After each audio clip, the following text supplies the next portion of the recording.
নমস্কার বন্ধুরা, ডাকবাংলা.com-এর দূরপাল্লার এবারের পর্বে আপনাদের স্বাগত জানাই।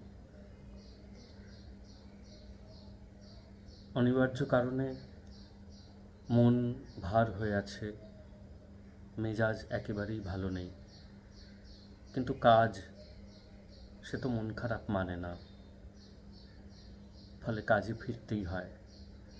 কারণ কাজে না থাকলে আমাদের মন নিয়ন্ত্রণে থাকবে না কোনোভাবেই।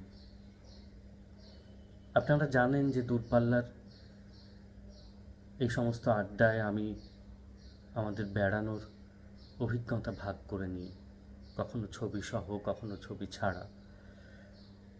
আজ এমন একটি অভিজ্ঞতা ভাগ করব যা ইতিপূর্বে একটি বিশেষ কারণে আমাদের কাছে খুবই প্রিয় ছিল, যে স্মৃতি, কিন্তু আজ দুটি বিশেষ কারণে প্রিয় হয়ে উঠল। 2016 সাল, নিউ ইয়র্ক শহর। সেবারে উত্তর আমেরিকা বঙ্গ সম্মেলন নিউ ইয়র্কে অনুষ্ঠিত হচ্ছে। আমরা অনেকে কলকাতা থেকে দল বেঁধে সেখানে অংশগ্রহণ করতে গেছি। নিউ ইয়র্ক শহরের একেবারে প্রাণ কেন্দ্রে আমাদের একটি হোটেলের বন্দোবস্ত হয়েছে, যার ঠিক পাশেই ঐতিহাসিক প্রবাদ প্রতিম ম্যাডিসন স্কোয়ার গার্ডেন। যেমন লেখালেখির মানুষজন গেছেন, তেমনি গান বাজনার মানুষজন গেছেন, সাংবাদিকরা গেছেন, আবার গেছেন টালিগঞ্জের বেশ কিছু চেনা মুখ। তাদের সকলকে নিয়েই 3 দিনের এই অনুষ্ঠান আয়োজিত হবে, এমনই কথা। প্রথম দিন শিল্পীদের সঙ্গে উদ্যোক্তাদের একটা জমায়েত, মিট অ্যান্ড গ্রিট যাকে বলে, সেটা হোটেলের লাউঞ্জে হচ্ছে। আমি আর দুর্বা অনেকদিন পর সেবার ম্যানহাটন গেছি, এবং আমাদের সঙ্গে আমাদের ভীষণ প্রিয় অনুজ প্রতিম এক বন্ধু আছে। সে সেই প্রথম ম্যানহাটন গেছে, ফলে তার উত্তেজনা বা উৎসাহ আমাদের থেকে একটু হলেও বেশি। সন্ধে থেকেই সে বলছে, চলো শ্রীজাতদা, চলো দুর্বাদি, বেরিয়ে পড়ি, শহরটা একটু দেখি। সে লোভ যে আমাদেরও হচ্ছে না তা নয়, কিন্তু ওই জমায়েতে একটিবার মুখ না দেখালেও অনুচিত। তাদেরই কাজে তো আমরা হাজির হয়েছি। তাই ভাইয়ের মতো সেই বন্ধুকে বললাম যে মিনিট 5-10 একটু সবার সঙ্গে দেখা করে নিই, তারপর না হয় শহরের রাস্তায় বেরিয়ে পড়ব। সন্ধ্যের ম্যানহাটন তখন ঝলমল করে উঠেছে। সেই বন্ধুটি বলল, তোমরা তাহলে সেরে নাও, আমি হোটেলের বাইরে রাস্তায় আছি, তোমরা বেরোলেই আমার দেখা পাবে। আমি আর দুর্বা হোটেলের লাউঞ্জে ইতিউতি ঘুরছি। হঠাৎ আমার চোখ গেল লাউঞ্জের এক কোনায় একটি সোফার দিকে। এখানে বলি যে সেই লাউঞ্জে তখন টালিগঞ্জের নামি দামি চিত্র তারকারা সবাই হাজির, এবং উদ্যোক্তারা তাদের সঙ্গে খোশ গল্পে মেতে উঠেছেন। তাই একটু দূরে কি ঘটে চলেছে সেদিকে কারো তেমন নজর দেখানো যায়নি। আমি দেখতে পেলাম যে সেই সোফায় এমন একজন মানুষ বসে আছেন যাকে মঞ্চে দেখেছি আর স্বপ্নে দেখেছি, একেবারে মুখোমুখি, হাতের নাগালে কখনো দেখিনি। আমি কি ভুল দেখছি? দুর্বাকে দেখে একবার ডাকলাম কাছে, ওকে দেখালাম, বললাম, দেখ তো কে বসে আছেন। দুর্বাও দেখে একই রকম বিস্মিত ও আপ্লুত। আমি বললাম, চল কাছে যাবি, একবার প্রণাম করব। দুর্বা একটু সংকোচ করছিল। সংকোচ যে আমারও হচ্ছিল না তা নয়, কিন্তু অনেক সময় সংকোচের চেয়ে লোভ বড় হয়ে দাঁড়ায় এসব ক্ষেত্রে। আমার ক্ষেত্রে লোভই জিতল, এবং আমরা এগিয়ে গেলাম নির্জন কোণে রাখা সোফাটির দিকে, যেখানে একজন মানুষ সাদা কুর্তা চোস্ত পরে বসে আছেন। মানুষটি আর কেউ নন, স্বয়ং পণ্ডিত বিরজু মহারাজজি। তার নেতৃত্বেই তার শিক্ষার্থীদের উদ্বোধনী অনুষ্ঠান করবার কথা সে বছর নিউ ইয়র্ক শহরে। তাই গুরু হিসেবে তিনি স্বয়ং হাজির হয়েছেন। এই যে কত বড় প্রাপ্তি আয়োজকদের এবং আমাদের, তা বলে বোঝানো সম্ভব নয়। আমরা এগিয়ে গিয়ে দেখলাম সোফার একটি কোণে মগ্ন হয়ে বসে আছেন তিনি। তার দৃষ্টি সামনের দেওয়ালের দিকে, কিন্তু দেখছেন অন্য কিছু। পায়ে তাল রাখছেন আর হাতে আঙুলে কর গুনে মুখে কোনো একটা বোল পড়ে চলেছেন, নাচের বোল। আসলে মনে মনে নৃত্যরত তিনি। আমরা পাশে গিয়ে দাঁড়ালাম, তিনি যে খেয়াল করলেন তা নয়, বোল পড়াটুকু শুনলাম। তারপর যখন থামলেন, আমি একটু গলা খাঁকার দিয়ে বললাম, একবার কি আপনাকে প্রণাম করতে পারি?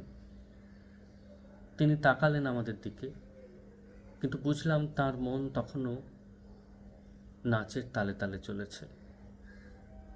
আমি আর দুর্বা সসংকোচে তাকে প্রণাম করলাম। তিনি আমাদের দুজনের মাথায় হাত রেখে বললেন, জিতে রহো। এইরকম লগ্ন, এইরকম মুহূর্ত যে আমাদের জীবনে কখনো আসবে, তা তো আমরা স্বপ্নেও কল্পনা করিনি। তাই জীবনে তাকে একটু ঝালিয়ে নিলাম। এরপর আর হোটেলের লাউঞ্জে থাকার কোনো মানে হয় না। আমরা দুজন, আমি আর দুর্বা, ঝলমল করতে করতে বেরিয়ে এলাম ম্যানহাটন শহরের সন্ধেবেলায়। হোটেলের ঠিক বাইরে তখন অস্থিরভাবে অপেক্ষায় পায়চারি করছে আমাদের সেই অনুজ প্রতিম বন্ধু। আমাদের দেখা হওয়া মাত্রই সে একটু অভিমানের স্বরে বলল, কি হলো, এতটা সময় লাগিয়ে দিলে? আমি অপেক্ষা করছিলাম, আমাদের বেড়ানো কখন হবে? আমি তখন বললাম, জানো কার সঙ্গে দেখা হয়েছিল? সে বলল, না তো, এখানে তো সব চেনা লোকজন আমাদের, কার সঙ্গে আর দেখা হবে?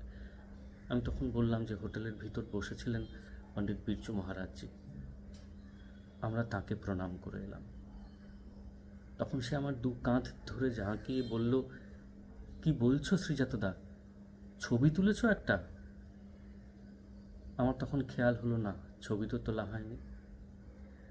আমি বললাম, না, ছবি তোলা হয়নি, কিন্তু সত্যিই যে তার দেখা পেয়েছি তার সাক্ষী এই তো তুমি রইলে। তুমি জানলে আমাদের কাছ থেকে। আমাদের কথা কেউ মানুক না মানুক, কখনো সাক্ষী দরকার হলে তোমারই ডাক পড়বে। আর যদিও তাকে আর সাক্ষী হিসেবে দাঁড় করানো যাবে না, কারণ সে আমাদের বন্ধু রাহুল অরুণোদয় বন্দ্যোপাধ্যায়, সদ্য এই অকালে যাকে আমরা হারিয়েছি। তার কাজ থাকবে, তার যাপন থাকবে, তার মতাদর্শ থাকবে, তার শিল্প থাকবে, তবু যে সে থাকবে না আশেপাশে, সেই যন্ত্রণা ভুলতে এক জীবনও আমাদের জন্য যথেষ্ট নয়। সে রাতে আমরা খুব হুল্লোড় করেছিলাম। টাইম স্কোয়ার অবধি হেঁটে হেঁটে গেছিলাম, অনেকগুলো ব্লক পেরিয়ে। রাহুলের তারুণ্য আমাদের অনেকখানি ভরসা দিয়েছিল। কিছুক্ষণ পর রাহুল বলল, বিরজু মহারাজজির সঙ্গে না হোক, আমার সঙ্গে একটা ছবি থাকুক তোমাদের। আমার সেলফি ক্যামেরায় আমি, দুর্বা, রাহুল ধরা পড়লাম। সেই ছবি এখন আপনারা দেখতে পাচ্ছেন এই পর্দায়। সেই রাত অনেক দূর অবধি আমাদের টেনে নিয়ে গিয়েছিল ম্যানহাটন শহরে। পরদিন সকালে আমাদের বেরিয়ে পড়বার কথা, আর রাহুল বেরিয়ে যাবে অন্য শহরে তার বন্ধুদের নিয়ে একটু বেড়াতে। দুর্বা তখনও ওঠেনি। আমরা একটু সকাল সকাল হোটেলের ছাদ বারান্দায় 2 কাপ কফি নিয়ে বসলাম, আমি আর রাহুল। তারপর যখন বিদায় নিচ্ছি, রাহুল বলল, বেরিয়ে যাওয়ার আগে আরেকটা সেলফি হোক শ্রীজাতদা। সেই সেলফিও আজও আমার ফোনে থেকে গেছে। এখন হয়তো আপনারা সেটুকুও দেখতে পাচ্ছেন।